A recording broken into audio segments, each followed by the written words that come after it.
Welcome to a new lecture students. आज हम NCERT book class 10 chapter number 8 that is introduction to trigonometry exercise number 8.1 का question number 10 इस lecture में discuss करने वाले हैं। Question number 10 is in triangle PQR right angle at Q। हमें एक ट्राइंगल दिया हुआ है PQR और Q पे वो राइट एंगल उसका है PR plus QR is equal to 25 centimetre. PR ये वाला साइड हाइपोटेन्यूज प्लस ये परपेंडिकुलर ले लेता हूँ मैं। QR इज इक्वल टू इन दोनों का सम दिया हुआ हमें 25 के इक्वल and PQ is equal to 5 centimetre. Determine the value of sin P, cos P and tan P। तो ये मुझे sin, cos और tan फाइंड करना है एट एंगल P। तो ये वाला मेरा एक्यूट एंगल ये शो किया हुआ है यहाँ पे, ठीक है। तो मैं दिखाता हूँ इस एंगल के लिए। पहले तो हम ट्राइंगल को देख लेते हैं कि हमें इसकी तीनों साइड्स क्या, हमें दो साइड्स भी पता नहीं है इस बारी, ठीक है। पहले हमें जो इसके प्रीवियस जो हमने लेक्चर्स किए, दो क्वेश्चंस किए इस पे, उसमें हमें दो साइड्स गिवन होती थी तो हम पाइथागोरस थ्योरम यूज़ करके थर्ड साइड फाइंड कर लेते थे। अब यहाँ पे क्या दिया हुआ है, दो साइड्स का सम दिया हुआ है और एक साइड गिवन है, ठीक है। दो साइड्स का सम और एक साइड गिवन है। इससे हम कैसे फाइंड करेंगे तीनों साइड्स? पहले हमें तीनों साइड्स फाइंड करनी पड़ेंगी, तभी हम ट्रिग्नोमेट्रिक रेशियोज फाइंड कर पाएंगे। So let us come to this solution. First given that क्या है बच्चों, यहाँ पे हमें given that in right angled triangle PQR, इस राइट एंगल ट्राइंगल में मुझे दिया हुआ है बच्चों this PR plus QR is equal to 25 centimetre, ठीक है। एंड इसके साथ में मुझे दिया हुआ है PQ is equal to 5 centimetre और PQ मुझे 5 सेंटीमीटर दिया हुआ है।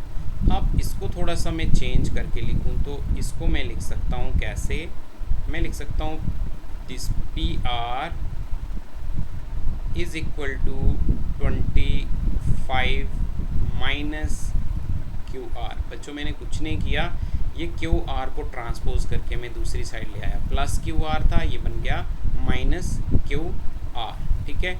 अब देख लेते हैं इस ट्राइंगल में पाइथागोरस थ्योरम यूज करके। सो इन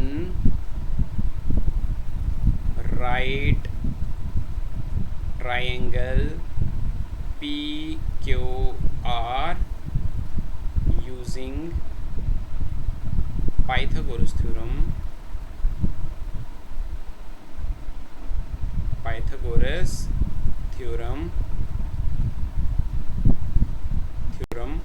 पाइथागोरस थ्योरम को अप्लाई करेंगे तो हाइपोटेन्यूज का square is equal to base square plus perpendicular का स्क्वायर, ये होती है पाइथागोरस थ्योरम, ठीक है बच्चों।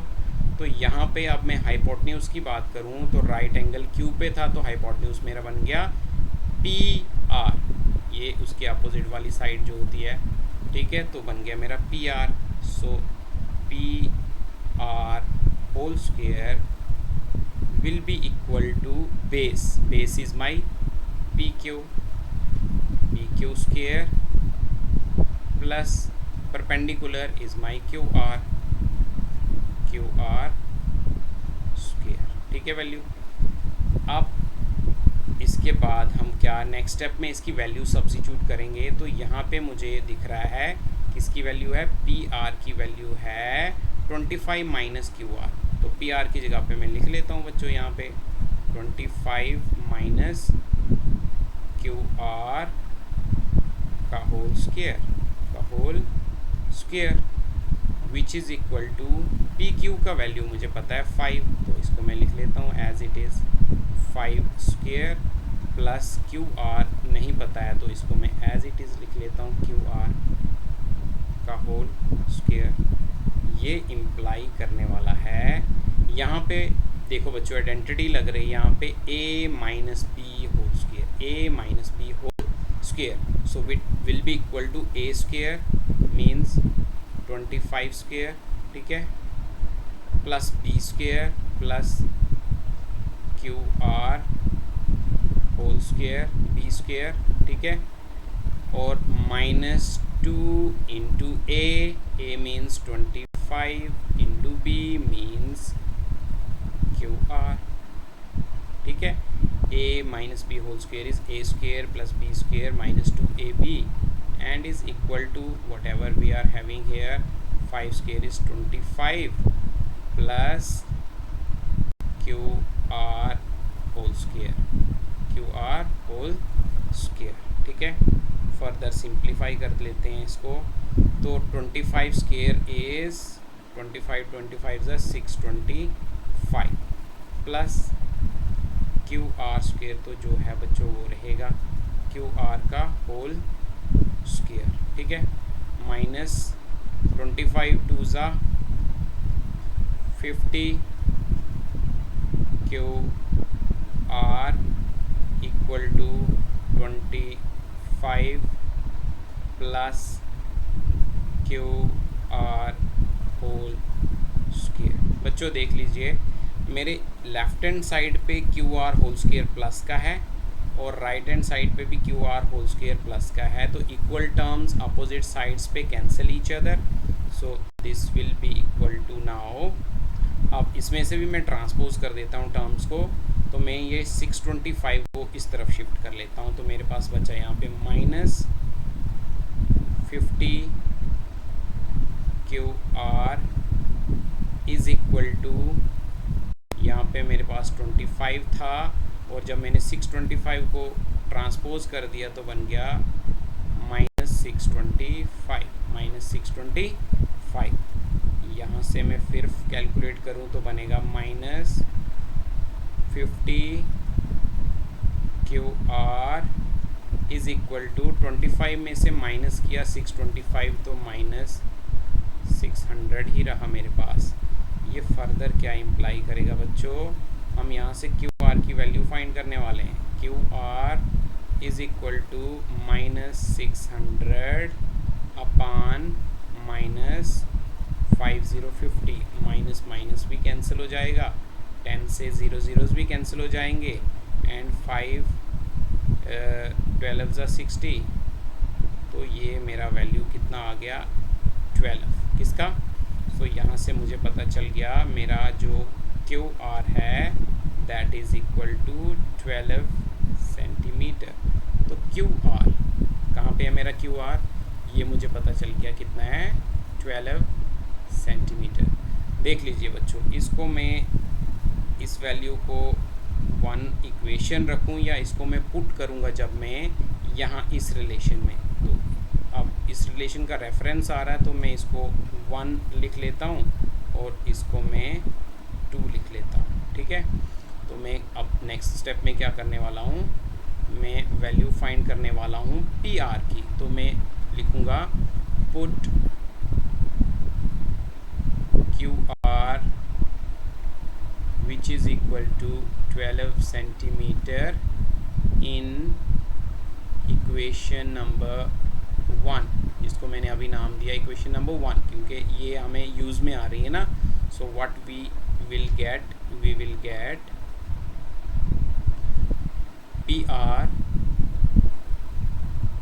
will be equal to 25 minus QR का वैल्यू आ गया 12, सो PR will be equal to 25 minus 12 is 13, तो ये मेरी 13 आ गई PR की वैल्यू 13 सेंटीमीटर। देख लो बच्चों मैंने कैसे sum of two triangles sides of a triangle given था और एक थर्ड साइड गिवन थी, तो किस तरह से हमने उसकी तीनों साइड्स फाइंड कर ली। अब जबकि हमें तीनों साइड्स पता हैं इसकी, हमें जो मर्जी ट्रिग्नोमेट्रिक रेशो पूछी जाएं, so now we can find number first is sin p. Number 1 में क्या पूछा गया है, sin p फाइंड करके बताओ। तो p के हिसाब से साइन मुझे पता है परपेंडिकुलर अपॉन हाइपोटेन्यूज होता है, ठीक है। p के हिसाब से परपेंडिकुलर है 12 और हाइपोटेन्यूज है 13, so this is my sin p। Second क्या पूछा गया था, cos p भी फाइंड करके बताओ, cos p भी फाइंड करके बताओ। cos होता है बेस अपॉन हाइपोटेन्यूज, ठीक है, बेस अपॉन हाइपोटेन्यूज। तो यहाँ p के हिसाब से, एंगल p के हिसाब से बेस है मेरा PQ जो है 5 और हाइपोटेन्यूज है मेरा 13। तो ये आ गया मेरा cos p। थर्ड पार्ट में पूछा गया है tan भी फाइंड करके बता दो आप p पे, tan p। तो tan मुझे पता है परपेंडिकुलर अपॉन बेस होता है और p के हिसाब से परपेंडिकुलर है मेरा 12 जो है यहाँ पे QR, ठीक है, परपेंडिकुलर अपॉन बेस है मेरा 5 जो है यहाँ पे PQ। So these are the trigonometric ratios which we were asked in this question to find, ठीक है। तो हमने ये ट्रिग्नोमेट्रिक रेशियोज फाइंड कर ली हैं। So this will conclude this question and also this lecture. So see you in the next session soon. Till then, bye bye, take care students.